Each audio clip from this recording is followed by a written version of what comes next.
It's a mathematical question. If I'm in a partnership and I tell my man, I want to give you love, but I don't have love. For instance, I love you, I want to give you love, but I don't know what love is. I don't love myself. What? That's strange. How can you give me something you don't have? It is strange, right? Right. I want to give you pleasure, but I have never felt pleasure in my own skin. What? How can you give this person pleasure if you have never had it for yourself? Absolutely. The pleasure I share with my partner is beautiful. It's beautiful, but it is an extension of the pleasure I have with myself. It is not a substitute for the pleasure I should have or I could have with myself. Most women and most men think of either one thing or the other, but I don't think it is one thing or the other. I think that if you come from a place of someone who is already an individual, someone who is aware of who she is, someone who loves her skin, someone who can enjoy herself, and then you can share that with your partner, it's beautiful. But I don't need my partner to tell me I'm sensual. I don't need my partner to make me feel sensual. I already do. Before I met him, I already met me. I was already with myself before I met him. I used to think if I couldn't find hope, I should just let it all go. I used to think if I couldn't make dreams come true, I should just let them all go.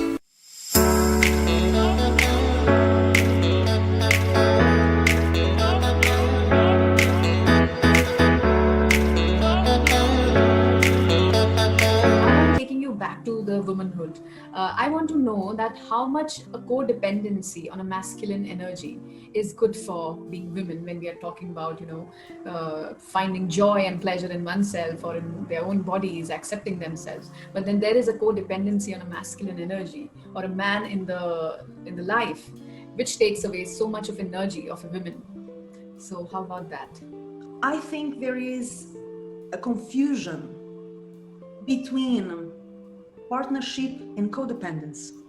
This is the first thing, okay? So when we talk about relationships and men and women, there are two possible formats, right?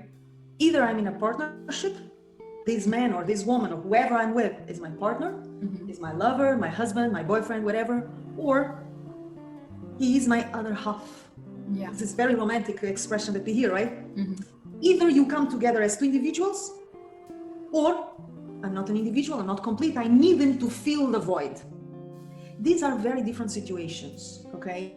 These are two very different formats. And when a woman gets into a relationship, I believe she must ask herself, am I arriving to this relationship as an individual? Or am I arriving to this relationship as someone who does not feel complete and needs this man to fill a certain void? This is the first thing. Second thing, my relationship with myself and my own pleasure has nothing to do with my relationship with my man. Those are two parallel things. When my relationship to myself and with my own pleasure is well developed, my man is going to say thank you very much, because he's going to have a woman by his side who is comfortable with her own body, comfortable with sexuality, comfortable with emotion, comfortable with expressing who she is, what she wants, what she can offer. And of course, we presume this is a man who is mature enough to take that kind of woman, because a lot of men are not, unfortunately. They think, wow, what's that? What is that? A woman who is comfortable in her own skin, who loves her body, who enjoys herself, who knows what she wants. That can be scary for a lot of men, but that's another conversation. So I'm not even gonna go there because we would not leave. Let's focus on the woman, right? So when we are in a relationship, I believe we must, in parallel, develop our relationship with ourselves. So I'm going to give you very, very obvious, direct example. The pleasure I share with my partner is beautiful. It's beautiful, but it is an extension of the pleasure I have with myself. It is not a substitute for the pleasure I should have or I could have with myself. Most women and most men think of either one thing or the other, but I don't think it is one thing or the other. I think that if you come from a place of someone who is already an individual, someone who is aware of who she is, someone who loves her skin, someone who can enjoy herself, and then you can share that with your partner, it's beautiful. But I don't need my partner to tell me I'm sensual. I don't need my partner to make me feel sensual. I already do. You know, before I met him, I already met me. I was already with myself before I met him. Absolutely. And I was enjoying myself, honey. I didn't start enjoying myself when I met him. But I fall in love. I say, oh, I would love to share my world and my pleasure with this person. How wonderful that would be. And the more I have to myself, in myself, the more I can share with my partner. Right? I mean, it's a mathematical question. If I'm in a partnership and I tell my man, I want to give you love, but I don't have love for myself. How can I give you love if I don't have it? I mean, think about it. It's 1 + 1 = 2. Okay, I love you. I want to give you love, but I don't know what love is. I don't love myself. What? That's strange. How can you give me something you don't have? It is strange, right? Right.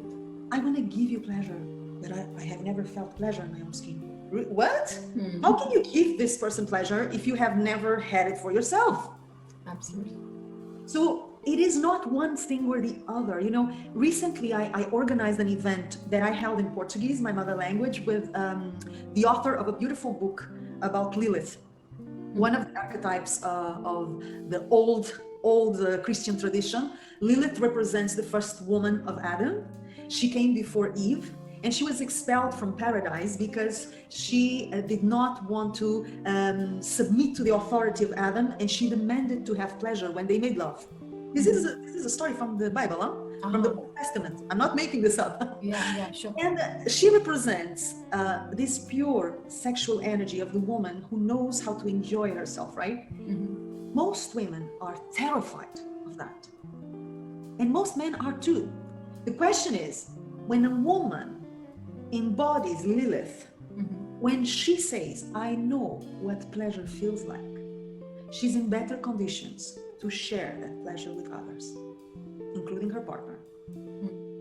So I believe that there are two parallel realities when you are in a committed relationship. One reality is the thing you share with your partner. And it's beautiful. And I believe there are so many things we can learn in a relationship that we don't learn by ourselves. I'm not the kind of person who will tell you, no, I think all the great knowledge comes from within and we don't need others. And I don't believe that. I do think that relationships, intimate relationships, are schools, and they will trigger you and they will put you to the test and they will teach you like nothing.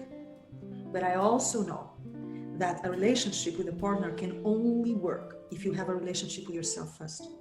So it's not either one or the other, it's the two simultaneously. Here's my relationship with my man. I love him so much and I want to share as much as possible with him. But in order for me to do that, I need this relationship here with me. If I want to give him love, I have to cultivate love in me, and then I can give it to him. If I want to give pleasure, to share sensuality, to teach him, why not? To teach him about sensuality, I have to know it. I have to cultivate it. I have to know it. So there is the individual and there is the partnership. And I think they feed each other. Right. The individual feeds the partnership. The partnership feeds the individual. I learned a lot of things about myself from my man. A lot. He's a mirror. Oh, very strong, sometimes very hard mirror, because the level of intimacy is so great. Sometimes he will tell me, oh, you are being a prick. And I say, you know what? I am. And I haven't realized it. Thank you for telling me, because I know there is this love, this honesty of someone who loves me and also wants to see me at my best. That kind of mirror you can get from a loving, intimate relationship. Right. You don't get it by yourself alone. But you need, in order to have this kind of intimacy and this kind of love, you need your relationship with yourself. So I think they really feed each other. But it's so important to come to that partnership with your man or with your woman as an individual, not as a desperate damsel in distress waiting for a white knight. There is no white knight. Sometimes he will save you, sometimes you will save him. Sometimes nobody saves anybody. Just sharing whatever is going on with you, and you're just being the best version of yourself that you can be. There is no such a thing as a man saving a woman or a woman saving a man. Only we can save ourselves. But in a partnership, there is not a codependence. We help each other to grow. We don't all only share what we already have for ourselves, but we help each other to grow. We are teachers of each other. if we are willing. Obviously, some people are not willing to learn, but that's another question. Oh, when you are living in your ego, when you are too obsessed with being right, with being protective of your own version of yourself, it's hard to be in a relationship because you're gonna have hard mirrors, right? Suddenly you're gonna see, oh, I'm more insecure than I thought I was. Oh, do I want to see it? Do I want to deal with it? I think it's beautiful to deal with it, But again, it's so important, the routine I described. When I wake up, I do my Ashtanga yoga, then I do my meditation. This is for me. I don't even share it on social media. Sometimes I mention it. It's very private. This is for me, right? Even when I'm dancing, when I'm choreographing, when I'm creating, when I'm writing, I'm working in my identity. I'm working on myself. And the more I have of my own world, the richer my own world is, the more I can give to others, to my partner, to my friends, to my family, to my students, to the ones that surround me. Could be good for me. Lately I was feeling like I need a purpose. But I have to feed that relationship first and continuously. It is, in astrology, there is a line that divides and connects the I with the we. It's a line. On one side, there is I, me with myself. On the other side of the line, there is we. There is no we without I. Okay?